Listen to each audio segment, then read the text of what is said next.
Bonjour à toutes et à tous, ravi de vous retrouver comme chaque semaine fidèle à notre top 20 Belgacom TV. Y a-t-il eu des changements dans le classement ces derniers jours? C'est ce que nous allons voir dans quelques instants et on va sans doute bientôt prendre congé de Zero Dark 30 qui est 20e cette semaine. C'est une entrée pleine de suspense et de terreur qui nous arrive en 13e position. Voici le biopic sur Alfred Hitchcock, grand cinéaste devant l'éternel qui disparut en 1980 à Los Angeles à l'âge de 80 ans. Précurseur et pionnier dans le genre thriller, les thèmes récurrents du maître du suspense sont la peur, la culpabilité et la perte d'identité.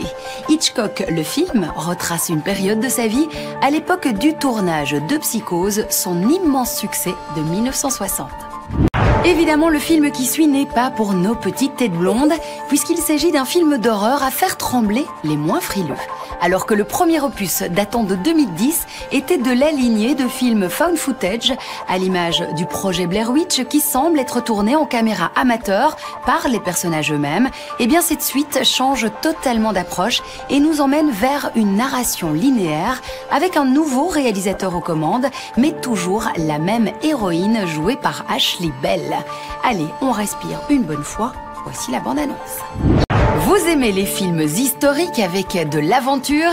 Voici donc Drakkar qui déboule en 8e position du top 20 Belgacom TV. Il nous plonge en l'an de grâce 793 alors que la Grande-Bretagne est ravagée par les Vikings. Ceux-ci sont à la recherche du livre sacré qui leur permettrait enfin de régner en maître sur la région. C'est sans compter sur un valeureux résistant, seul survivant de l'attaque de son monastère, Image. Le fantastique s'invite sur la 6e marche du classement. Place donc au monde fantastique d'Oz, qui est une nouvelle et énième adaptation du roman pour enfants Le Magicien d'Oz. Ce long métrage est en réalité un préquel au roman et au film musical datant de 1939. On s'intéresse par conséquent à la manière dont le personnage du magicien, de ce charlatan à la base, est arrivé au pays d'Oz.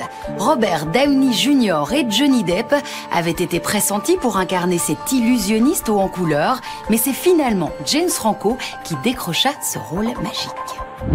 Die Hard, Belle journée pour mourir perd une petite place cette semaine et nous présente le fils de John McClane, alias Jack McClane. De McClane pour le prix d'un seul atout de ce 5e opus.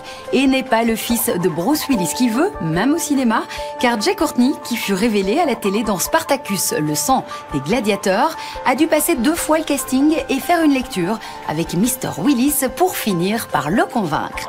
Attention les yeux, ça va un peu vite, mais nous, on adore ça. 20 ans d'écart gagne 3 jolies places de ce top 20 et se classe 2e cette semaine. David Moreau, son réalisateur, dit s'être inspiré de Coup de foudre à Notting Hill, Les femmes de ses rêves et Magnolia. Résultat, une pétillante comédie romantique à la française où les acteurs principaux, Virginie Efira et Pierre Ninet, nous emmènent avec beaucoup de délicatesse et d'humour. S'il est une comédie bien ancrée dans l'air du temps et qu'il faut absolument voir en ce moment, c'est bien celle-ci et en voici d'ailleurs un petit aperçu. Sublime créature garde sa pole position et c'est mérité, puisque comme vous le savez, le surnaturel a fait des émules ces dernières années. Les fans de Twilight apprécieront donc cette nouvelle saga qui débarque et qui leur fera peut-être oublier Edward et Bella, qui sait. Ici en tout cas, le couple phare s'appelle Ethan et Lena et pour changer, c'est elle qui a les pouvoirs surnaturels. Et à 16 ans, arrive un cap fatidique, celui de basculer ou pas dans la puissance maléfique des ténèbres. Je vous souhaite une très agréable semaine avec Belgacom TV. On se retrouve vendredi prochain pour un nouveau top 20. Ciao!